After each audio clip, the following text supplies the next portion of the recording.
To the 12 tribes that are scattered abroad, greetings. My name is Nazari, and I follow the teachings of the disciples of truth. Today, I'm going to be doing a lesson on if it's okay for individuals who say that they believe in the Bible to use profanity, indecent language, cursing, whatever you want to call it. The answer to that question is no, it is not okay. And we're going to use the King James Version of the Bible, the Old Testament, and the New Testament to prove this. The opening scripture will be Romans chapter 14, verse 13, and it reads, "Let us not therefore judge one another anymore, but judge this rather, that no man put a stumbling block or an occasion to fall in his brother's way." So when you look at profanity, it is a stumbling block. Because if you're in the truth and you're trying to explain something to someone that's not in the truth, and you're using profanity, or if they see you on the streets and they come up to you and you're using profanity, they associate that with something negative, because it is. And we're going to prove in the scriptures that we are commanded not to use curse words, not to be swearing. The next scripture we're going to look at is Proverbs chapter 4, verse 24. It says, "Put away from thee a froward mouth and perverse lips. Put far from thee." James chapter 3, verse 9 to 10. "Therewith bless we the Father, and therewith curse we men, which are made after the similitude of the Almighty. Out of the same mouth proceeded blessings and cursing. My brethren, these things ought not to be so." So you can't bless and curse, use profanity with the same mouth. I know people try to say that cursing in the scriptures is not talking about that. It's talking about like when you curse someone and they end up having a bald head or whatever the case might be. But in the context of these scriptures, it's talking about swearing or profanity. Next scripture we're going to look at is James chapter 2, verse 10. It says, "For whosoever shall keep the whole law and yet offended in one point is guilty of all." So some people might try to downplay it and say, well, it's just words. It's not that important. It's not that serious. But we're going to find out here in Matthew chapter 12, verse 36 to 37, that we will be judged by our words. So words are very relevant. Matthew chapter 12, verse 36. "But I say unto you, that every idle word that men shall speak, they shall give account thereof in the day of judgment. For by thy words thou shalt be justified, and by thy words thou shalt be condemned." So when you tell another brother or another sister to go and F yourself, you're condemned. Because why would you go and tell somebody that? What's the point? What? You feel better when you insult somebody else? Just keep your mouth quiet. Hold your tongue. Keep the peace. Next scripture we're going to look at is Proverbs chapter 10, verse 31 to 32. It says, "The mouth of the just bringeth forth wisdom, but the froward tongue shall be cut out. The lips of the righteous know what is acceptable, but the mouth of the wicked speaketh frowardness." So these people don't even know what's acceptable because, well, clearly based on the scripture, they're not righteous. And a righteous man, we know, keeps the commandments. If you look at Deuteronomy 6 and 25, it explains to you what righteousness is. So one of the commandments is to put away these idle talks and your impure speech.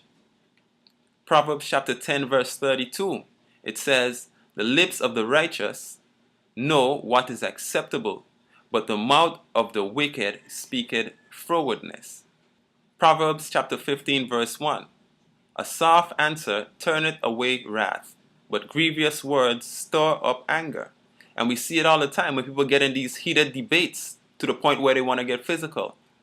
Nothing is wrong with holding your peace. If someone doesn't see eye to eye with what you're saying, you don't have to go and transgress and use unclean words and communication to get back at them, to make yourself feel better. Next scripture we're going to look at is Titus chapter 2, verse 6 to 8. It says, "Young men, likewise exhort to be sober-minded in all things, showing thyself a pattern of good works, in doctrine, showing uncorruptedness, gravity, sincerity, sound speech that cannot be condemned, that he that is of a contrary part may be ashamed, having no evil thing to say against you. So the scriptures are telling us to have sound speech that cannot be condemned. Because when you're on the streets using this profanity, or in private, wherever you are, and people see these things and you try to go and talk to them about the Bible and the commandments, they're not going to want to hear you, because they're going to bring that up and say, hey, you're using profanity. Why are you talking to me? So you're condemned by your words. Because it says here, he that is of a contrary part may be ashamed. So the person who is not in the truth, you're going to put them to shame because they don't have anything to say against you. But you keep giving people ammunition and things to use against you when you're trying to reveal to them the truth. 1 Timothy chapter 4 verse 12, it says, let no man despise thy youth, but be thou an example of the believers in words, in conversation, in charity, in spirit, in faith, and in purity. Next scripture, Ephesians chapter 4 verse 29. Let no corrupt communication proceed out of your mouth, but that which is good, to the use of edifying, that it may minister grace unto the hearers. So it says, let no corrupt communication, none whatsoever. So if you're speaking with somebody and you tell them to go and F themselves, that's corrupt. How could you tell somebody else that? What's the point? In addition to that, I've seen camps out there who would say, nobody can F with our camp. We're the best camp. What kind of scriptures are you using to justify behaving like that? Next scripture we're going to look at is Colossians chapter 3 verse 8. It says, but now ye also put off all these things: anger, wrath, malice, blasphemy, filthy communication out of your mouth. Next scripture we're going to look at is James chapter 1 verse 26. And it says, if any among you seem to be religious, and bridleth not his tongue, but deceiveth his own heart, this man's religion is in vain. So if you don't bridle your tongue, if you don't control your tongue, your entire religion is in vain. All the laws that you're keeping, it's in vain. That's what the scripture says. I'll read it again. James 1:26. If any man among you seems to be religious, and bridleth not his tongue, but deceiveth his own heart, this man's religion is in vain. So you should be able to control your tongue, because if you're not able to control it, that means you have to be possessed, because somebody else is controlling it for you. I'll even give people a challenge and say, well, look, don't use profanity for a week, and they can't do it. They can't do it because they're possessed. Somebody else is controlling them. Some people would say that it's okay to curse and to use profanity because it's in the Bible. So we're going to read that scripture to see where they're coming from and debunk it. Matthew chapter 26 verse 72 to 74. It says, and again he denied with an oath, I do not know the man.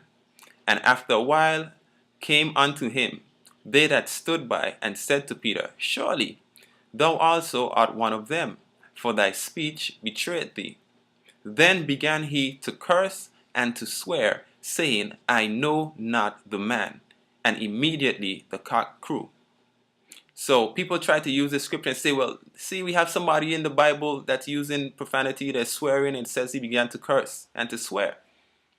Now that's just ridiculous, because how are you going to use an example of a man who just betrayed the Messiah to try and say that this is what we're supposed to do? That's who your role model is? A traitor? That makes no sense. It makes absolutely no sense.